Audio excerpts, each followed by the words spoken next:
It was a qualitative study. So we were, generally asking about their healthcare, and these are perception kinds of questions we were asking, qualitative questions. And then at some point in the survey, we said, no, we want to talk about, violence against you, and so on, so your experience in Darfur, what happened now and then, since you've been in camps. And at that point, we had already gotten informed consent, but we wanted to re-consent them and realized we're going to be asking these questions. We was at the health center, so it wasn't raising any suspicions. Their husbands weren't necessarily with them. But we wanted to be honest with them and say, we're going to ask you these questions. So often these studies are challenging because we're asking about their controversial and sometimes uncomfortable things. Right? Or things that may get them into trouble with the government or what have you, right? Naming names, things like that. Okay. So much of the surveys are open-ended questions. Typically, we come with a list of questions in our minds, right, with some sub-questions. Some of those can be very specific, some can be very general. It really depends on what you're trying to get at. And we call the more general ones semi-structured interviews, right? Because we want them to be open enough to create narrative that we can sort of grab on and say, well, what do you mean by that? You mentioned this. Can we explore this a little bit? Okay. That's the beauty and the flexibility of qualitative research. You don't want to limit yourself too much at the beginning. Usually we have like a guidebook, right, of questions we want to ask, or domains of things that we want to ask, themes that we want to ask about. But we'll leave it pretty open. So all this makes sense? I know it's a little abstract. So practically, how do we do this? These are the four probably that I am most familiar with. I just mentioned semi-structured interviews. Key informant interviews are usually people we've identified who really have knowledge of a certain aspect. Often these are people that lead institutions, that lead NGOs, right? Lead ministries, district health officers, what have you, right? And then the focus groups. We were planning a study, never got off the ground, in Lebanon, to look at perceptions of, during the Israeli conflict with Lebanon in 2006, Lebanon dropped a lot of cluster munitions. This was before the states parties banned cluster munitions. And we were going to do a quantitative study to actually look at where these munitions were and how it was affecting health. But we also wanted a qualitative component to get the perceptions of people who are affected by it. But who were we most interested in? Well, we were interested in, for instance, mothers whose kids had to go to school every day and who would pick cluster munitions up in parks, right? Or gardens, because they look like woods. So we had a focus group around that. We planned a focus group around teachers, right? Because they were dealing with kids who were exposed to cluster munitions. We had another group of NGOs who were actually doing the demobbing. Right? What was their engagement like with the population? They were dealing with day in, day out. They get called to pull a cluster munition out of a cluster bomb out of somebody's, something. So these are different focus groups we had. Because we were interested in, what changed their behaviors, how did it affect their lives? Kids going to school, starting businesses, the things that you do day in, day out.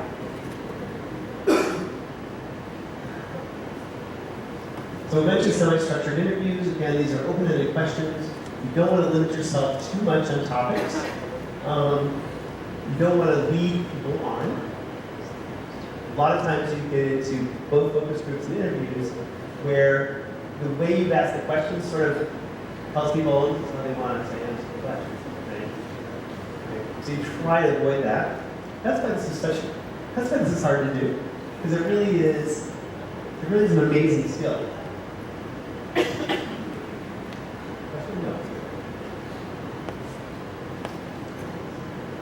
All right, key informant interviews, same thing. We select certain individuals who represent certain organizations or that. Now, focus groups are a little different than specific interviews. A lot of times with focus groups, we try to actually get people that know each other or have sort of a shared interest in being within the focus group.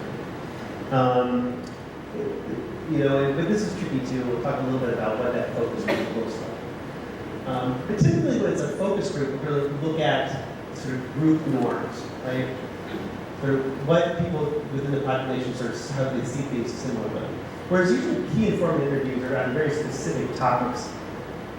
And again, not representative necessarily. Okay, so focus groups. If you get the right focus group, it's great. Because they sort of start feeding off each other a little. You ask a question, and it's almost like, one has got to explain, one says something, and then one wants to explain what the other said, and I've had the same situation too. And it gets to be, where you get a sort of swirling around an idea, as people discuss it, and then the themes readily emerge, and that's really great. Again, it's not meant to be representative, but you can hear a range of ideas, which is good. And the other thing is, typically when people say something, it gives you an idea, oh yeah, I want to add this to it. Right? So, the only bad thing about this focus group is there's probably too many people in it. A couple of years ago, I had the experience of, I don't know how it works in the Philippines, but any of us in the U.S. can be called, if you're a citizen, can be called to be on a jury. And I was not only called to be on a jury, I was impaneled on a jury. And not only was I impaneled on a jury, it was a murder trial, first-degree murder trial. And the judge made me the chairman of the jury. After 2.5 weeks of testimony, so lots of notes, I had convened my other 11 jurors. So 12 of us are on a jury. That's too big of a focus group. I unfortunately didn't get to choose my focus group. It was the hardest focus group I ever did in my life. To try to get everyone around a verdict. We got to guilty after about 2.5 days. But anyway, it was painful. So that's not how to choose a focus group. So keep it small, 6 to 8 people, probably too large, around a topic that, oops.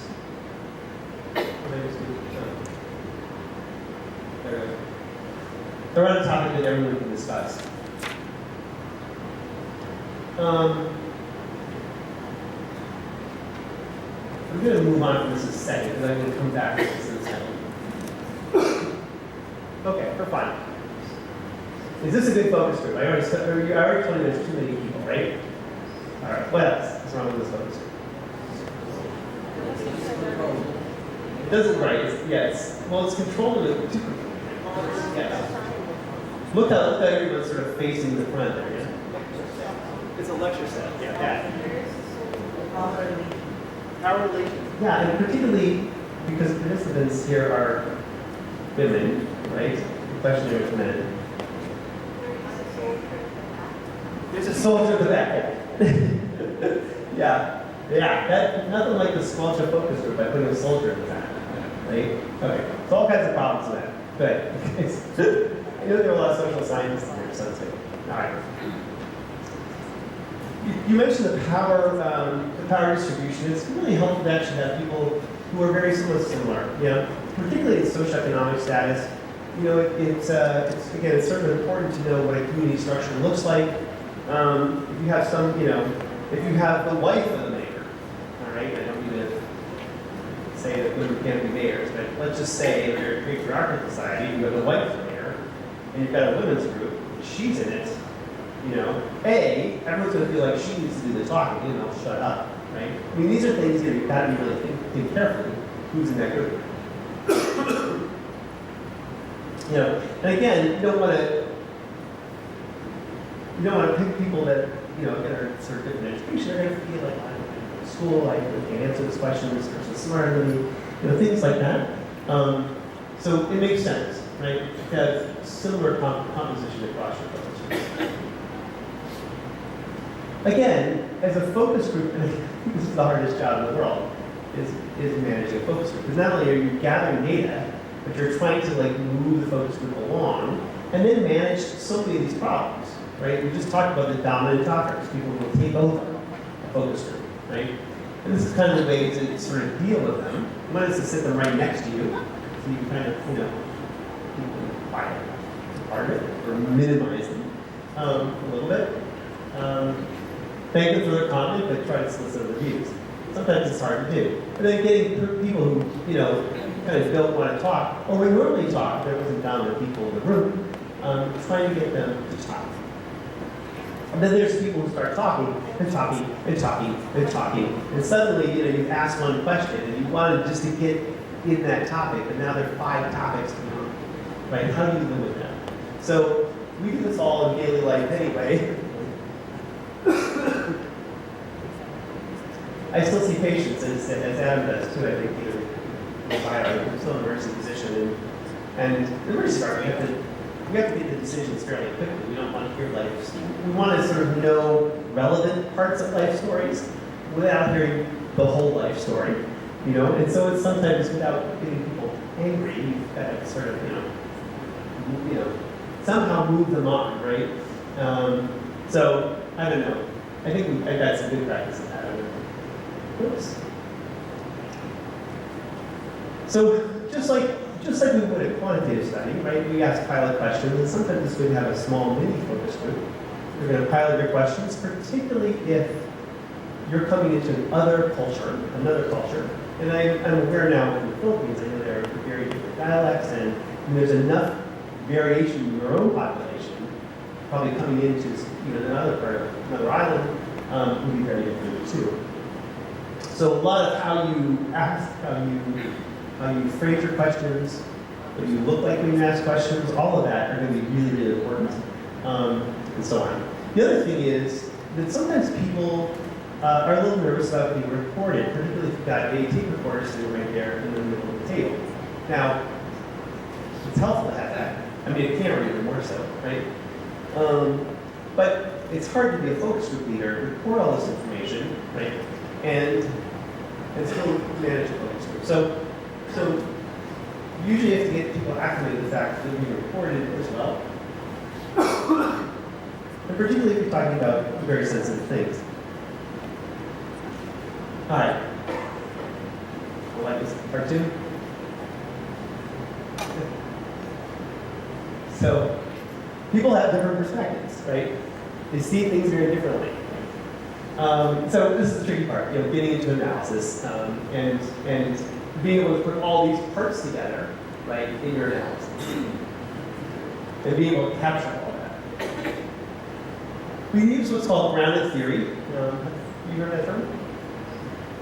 So the idea being that you have a theory in place, right, and the data is being sort of derived to sort of evaluate that theory.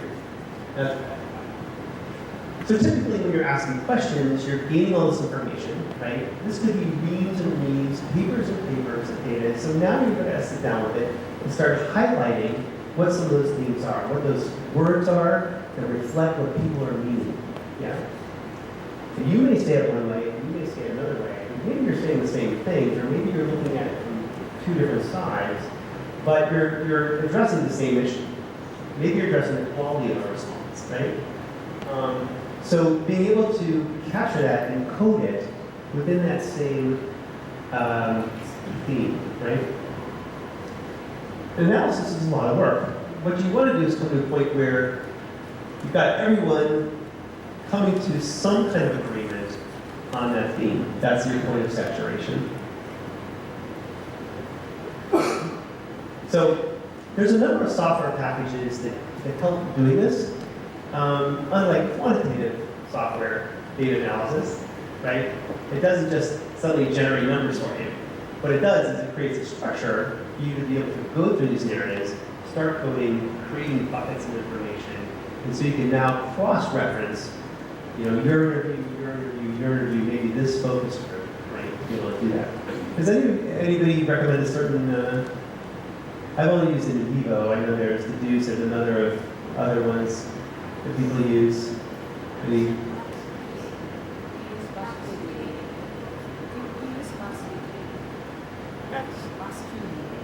That's good.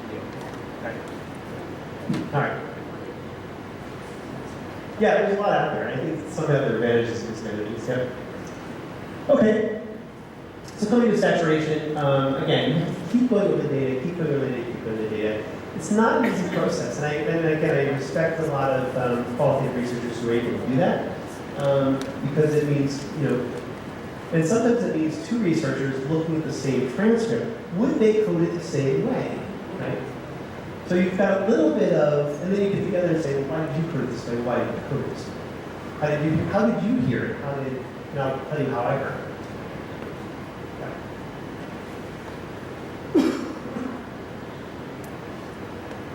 And then as you do more of this, then you start building theories. Okay, what this population is saying is that we as a group of women feel unsafe in this place because there are a lot of soldiers assigned to this place, and because of that, we don't want to do this or that.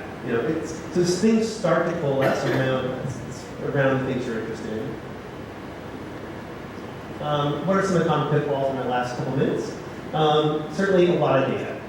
There are, if you really want to get to as many potential informants as possible, you're going to have a lot of narrative. So that's a problem. The other is the opposite of that, and that is cutting things off before you get to hear as much as you need. And that again is an art. I think it just takes practice of doing that.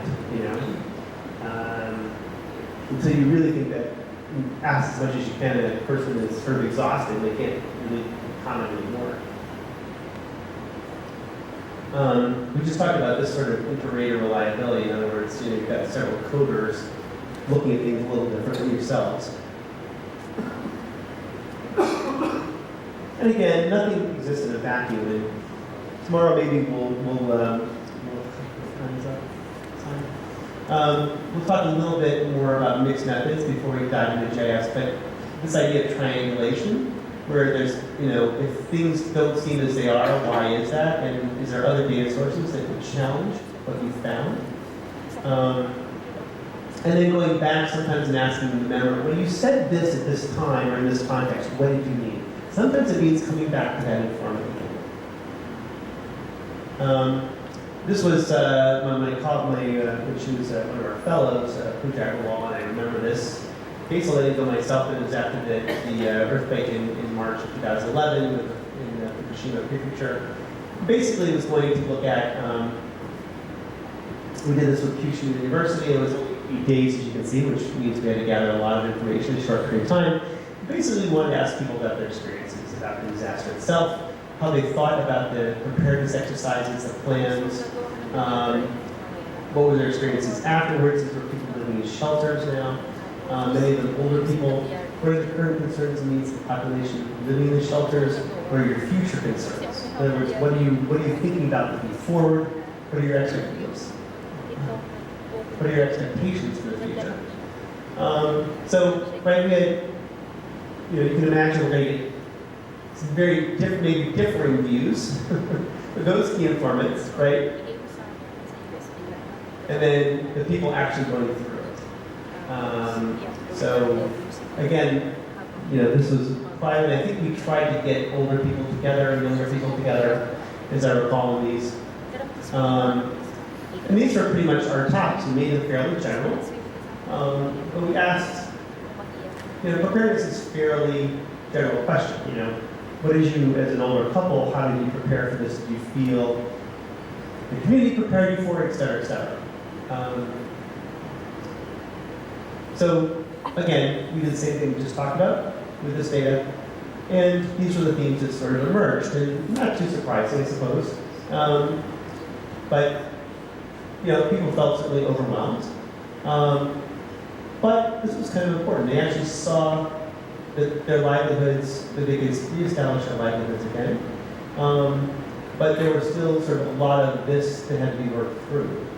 So, these are things that, disaster managers and NGOs who are running the shelters, this is Japanese Red Cross primarily, we're focusing on at that point. So a lot of really mental health issues, and how do people gear up for the future, as you expect. Anyway, so I think I'll end there. So my argument will be that qualitative research can add a lot of richer picture, a context picture. And I give you maybe just a few examples tomorrow about how quantitative and qualitative work well together. Some qualitative can set up a quantitative very nicely. Sometimes quantitative can demand a qualitative. I think they work very much in common. I can't think of a disaster that would benefit from both. That'll be tomorrow, right at the beginning. Any questions on either? I'm trying to give a lot of time for questions. I think you're about to use some food for a few questions. All right. I'll run up there.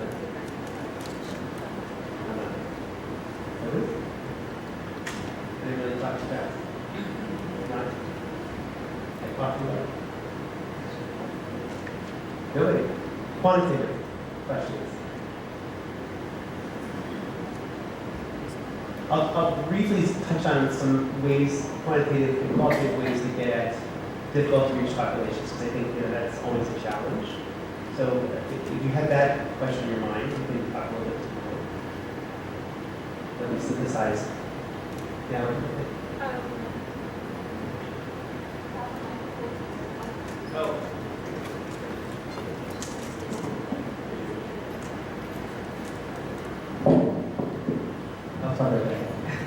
Good afternoon, Greg. Maybe this is more of a question for us, but we'd like also Dr. Gregg to have his opinion. In the context of emergency, we're always asked, what is more important for apps manager? Is it the data accuracy or the immediacy of data during emergency? Maybe I would like to hear your opinion also. Which is more important after the emergency phase? Is it the urgency or the accuracy? It depends. Well, I think it depends, like everything in life, it depends. Well, I think, in the emergency, all of us realize it's not going to be all that accurate. I mean, I think we're not rigorously accurate, right? I mean, I think we're going to get a good idea of what we need, right? These are, rapid needs assessments kind of things. And often there's a lot of overlap. Everyone's trying to get rapid information. They overlap quite a bit. My argument would be that's why it's important to have a common platform that when you put information in a rapid assessment, it's not duplicative, but it covers as much territory as possible. So you're not going to be accurate, that's true. But as time goes on, you want to sort of start aiming for accuracy. One is you're going to have a population, hopefully, that becomes a bit more static. Hopefully, right? Depending on the disaster. Or they'll be staying in one place, right? So in that sense, you can argue, I don't have an excuse for not being more accurate or as accurate as I can be.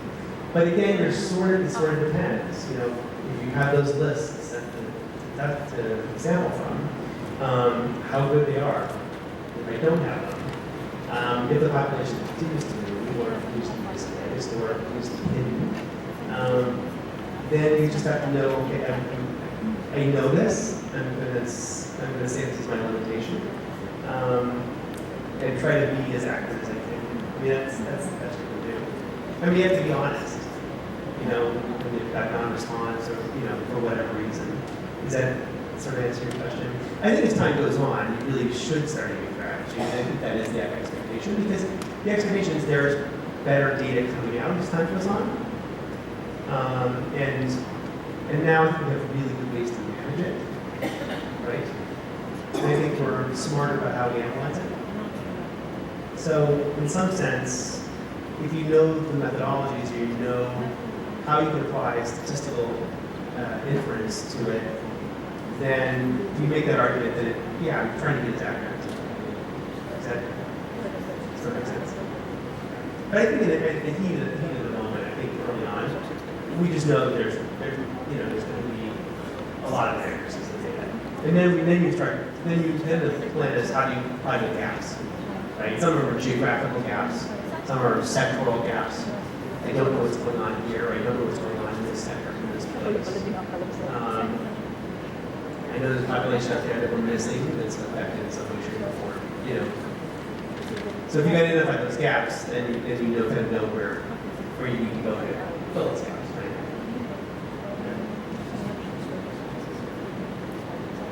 Good afternoon, I'm Burns from USD. I will respond to the query posted to us. There is a difference between compliance, the psyche of local government unit, but I'm also an elected official. There is a difference in the psyche of the local government. It revolves around compliance, and the psyche of the happening is on selectivity. So probably there's a need for the local government or the government to tap the selectivity of our scholars in difficult conditions or situations like this.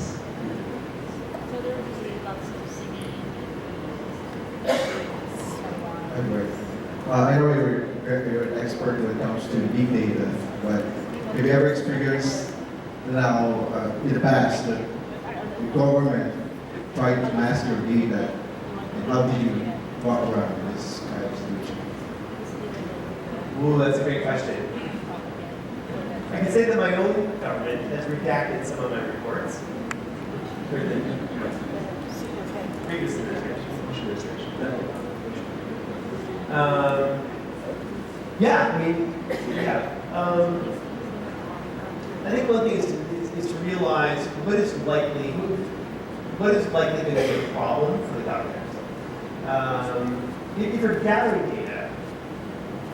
data, it's more problematic because you're gathering data in a way that you know could be problematic. Usually around human rights issues. I mean, that's usually where it comes in. Or, you know, a government is sort of shamed because, you know, they're not really caring for the displaced population as they should, right?